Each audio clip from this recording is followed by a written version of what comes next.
બહુ મથે માનવી તેદી વીઘો માંડ પવાય. આ રઘુવીર રીજે રાજડા તેદી નવખંડ લીલો થાય. પણ આ નવખંડ લીલો થાય એને ટાણા ગયા.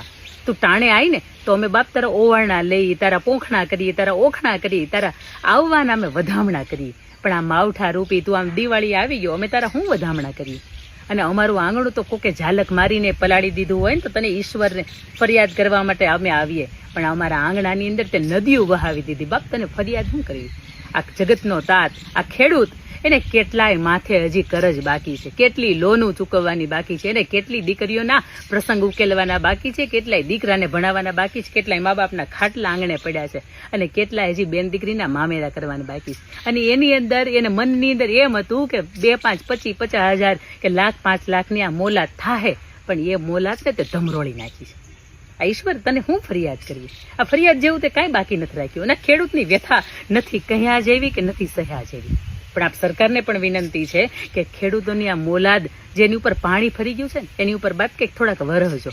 કારણ કે એને તમારી પાસેથી બીજી કોઈ આશા નથી. અને આમ જોઈએ ને તો લગભગ ખેડૂત એટલે એક એવો વ્યક્તિ છે કે જો દુનિયાને રાજી રાખે. તમારું મારું પેટ ઠારે છે. અને શહેરીજનોને કદાચ વરસાદના 2 છાંટા પડે ને તો એને તો ભજીયા કે સમોસા મૂકવાના મન થાય. પણ આ ખેડૂતની માથે જ્યારે મોલાદ પડી હોય ને 2 છાંટા માથે પડી જાય ને બાપ તે દિવસે એને ઝેર પીવા જેવા ટાણા હોય.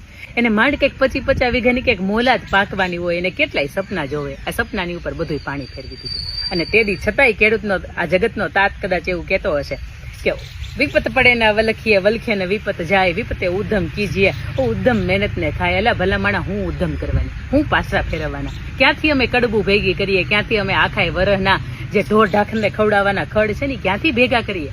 આ બધું હોય તે પાણી પાણી કરી દીધું. માત્ર તે પાણી પાણી નથી કર્યું, અમારા આયખાને અમારી આંખડિયું છે ને એને તે બાપ પલાળી દીધી. અને હવે આવીને તો તું ટાણે આવશે. આ ટાણા વગરનું આવીશો ને આ કેટલાયની પથારી ફેરવીને જાશે.